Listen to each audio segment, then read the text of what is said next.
अस्सलाम वालेकुम दोस्तों क्या आप जानते हैं कि जब कहीं ज़लज़ला आता है तो जमीन अपने अंदर मौजूद सोने को बाहर निकाल देती है। और दोस्तों क्या आप जानते हैं कि गोल्ड को कौन सी मेडिसिन बनाने के लिए इस्तेमाल किया जाता है। और क्या आप जानते हैं कि अगर गोल्ड ना होता तो इंसान कभी भी स्पेस में ना जा पाता। तो दोस्तों आज की वीडियो में मैं आपको सोने के बारे में कुछ ऐसी इन्फॉर्मेशन दूंगा जिसको जानकर आप हैरान हो जाएंगे। दोस्तों ये बात तो आप सभी जानते हैं, ज़लज़ला जमीन पर मौजूद हर चीज के लिए कितना खतरनाक होता है। वैसे तो जब भी ज़लज़ला आता है तो इससे पूरी दुनिया को नुकसान ही पहुंचता है, लेकिन दोस्तों आप यकीन नहीं करेंगे कि जब भी कहीं ज़लज़ला आता है तो जमीन से सोना निकलना शुरू हो जाता है। सुनने में तो ये बात अजीब लगती है कि भला ज़लज़ले से कौन सा सोना निकल आता है, लेकिन ये बात बिल्कुल रियल है कि जब भी कहीं ज़लज़ला आता है तो जमीन के अंदर मौजूद सोना बाहर निकल आता है। कुछ ऑस्ट्रेलियन रिसर्चर्स ने इस पर पूरी स्टडी की है और इनका कहना है कि जब भी कहीं ज़लज़ला आता है तो जमीन की तहों में मौजूद सोना एक जगह जमा हो जाना शुरू हो जाता है और जब ज़लज़ला किसी चट्टान को तोड़ता है तो उसमें मौजूद सोना बाहर निकल आता है। और दोस्तों साइंटिस्ट के मुताबिक ये सोना 100% रियल होता है। और दोस्तों ये बात आपको जान के हैरानगी होगी कि सोना सिर्फ ज्वेलरी के लिए इस्तेमाल नहीं होता बल्कि नासा के मिशन के लिए भी इसको इस्तेमाल किया जाता है। दोस्तों हकीकत में सोने के बगैर स्पेस में जाना भी मुश्किल था। दोस्तों ये जो पिक्चर आप देख रहे हैं ये नासा के बनाए गए अपोलो रॉकेट की है जिसे चांद पर पहली मर्तबा भेजने के लिए बनाया गया था। दोस्तों इसको मुकम्मल तौर पर सोने की शीट से कवर किया गया था। दोस्तों दरअसल स्पेस में रेडिएशन बहुत ज्यादा होती है और साइंटिस्ट के मुताबिक गोल्ड एक ऐसा मेटल है जो रेडिएशन को किसी भी चीज में आने से रोकता है, इसलिए इस रेडिएशन से बचाने के लिए इस पर सोने की कोटिंग की गई थी।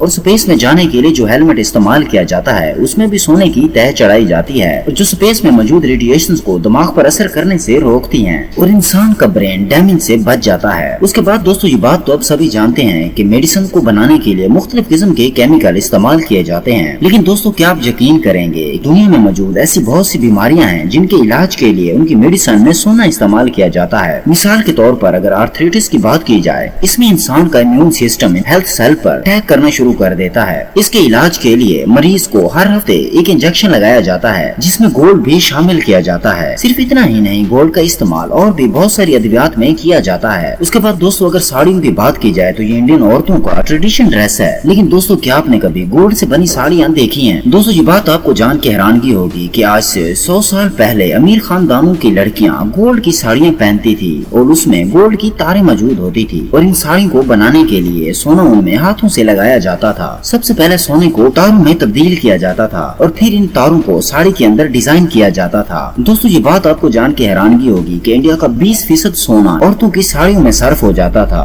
सिर्फ इतना ही नहीं, यूरोप के बादशाहों और शहजादियों के कपड़ों में भी सोने का इस्तेमाल किया जाता था। दोस्तों ये बात तो आप सभी जानते हैं कि मार्केट में बहुत सारी सोने की ज्वेलरी बनाई जाती है, लेकिन क्या आपको पता है कि ये ज्वेलरी कब से बनना स्टार्ट हुई थी? दोस्तों आज से बहुत साल पहले बल्जीरिया के अंदर बहुत पुराना खजाना दरियाफ्त किया गया था। इसमें दुनिया की सबसे पहली गोल्ड ज्वेलरी मौजूद थी। दोस्तों एक्सपर्ट के मुताबिक ये ज्वेलरी 5000 साल पहले की बनी हुई थी और इनका मानना है कि ये दुनिया की सबसे पहली ज्वेलरी है। दोस्तों इस ज्वेलरी को किसने बनाया इस बात का तो पता नहीं चल सका, लेकिन ये दुनिया की सबसे पहले बनाई जाने वाली ज्वेलरी है। दोस्तों आपने कभी न कभी गोल्ड बार तो जरूर देखी होंगी। ये सोने से बनाई जाती हैं। आमतौर पर तो हम सोचते हैं कि ये सोने की प्लेटें डेकोरेशन के लिए बनाई गई हैं, लेकिन दोस्तों ये डेकोरेशन के लिए नहीं होती, इसको सोना महफूज करने के लिए बनाया जाता है। लेकिन दोस्तों क्या आप जानते हैं कि इनको किस तरह बनाया जाता है? दोस्तों सबसे पहले तो सोने को 1200 डिग्री पर गर्म किया जाता है जिससे ये कम्प्लीटली मेल्ट हो जाता है और लिक्विड शेप इख्तियार कर लेता है। उसके बाद धात के बने हुए सांचों में डाल दिया जाता है और ये सांचे मुख्तलिफ साइज के होते हैं और जिस साइज की ये सोने की बार बनानी हो उस सांचे में ये पिघला हुआ सोना डाल दिया जाता है और उसके बाद इन सांचों को कूलिंग टनल में भेज दिया जाता है जहाँ पे ये ठंडे हो जाते हैं और वहाँ इतनी कूलिंग होती है कि ये दहकता हुआ सोना जम जाता है और उसके बाद इसे मशीन में डालकर इसका डिजाइन और वेट फिक्स किया जाता है और उसके बाद इसे बनाने वाली कंपनी का नाम दिया जाता है। इस तरह ये गोल्ड बार तैयार हो जाती हैं। उसके बाद दोस्तों ये बात तो अब सभी जानते हैं कि गोल्ड का कलर गोल्ड कलर में ही होता है, लेकिन क्या आप जानते हैं कि इसको मुख्तलिफ कलरों में कैसे तब्दील किया जाता है? दोस्तों सोने के अंदर मुख्तलिफ मेटल शामिल करके इसे डिफरेंट शेड्स दिए जाते हैं। सुनारे दूसरी धातु को सोने के अंदर मिक्स करते हैं जिससे इसका कलर तब्दील हो जाता है। दोस्तों इसे पिंक बनाने के लिए इसमें कॉपर की मिकदार को ज्यादा कर दिया जाता है जिससे गोल्ड का कलर आहिस्ता आहिस्ता पिंक होना स्टार्ट हो जाता है। और दोस्तों सोने का कलर व्हाइट बनाने के लिए इसके अंदर प्लाटिनम, प्लेटिनियम और चांदी वगैरह शामिल किए जाते हैं जिससे ये गोल्ड कलर व्हाइट में बदल जाता है।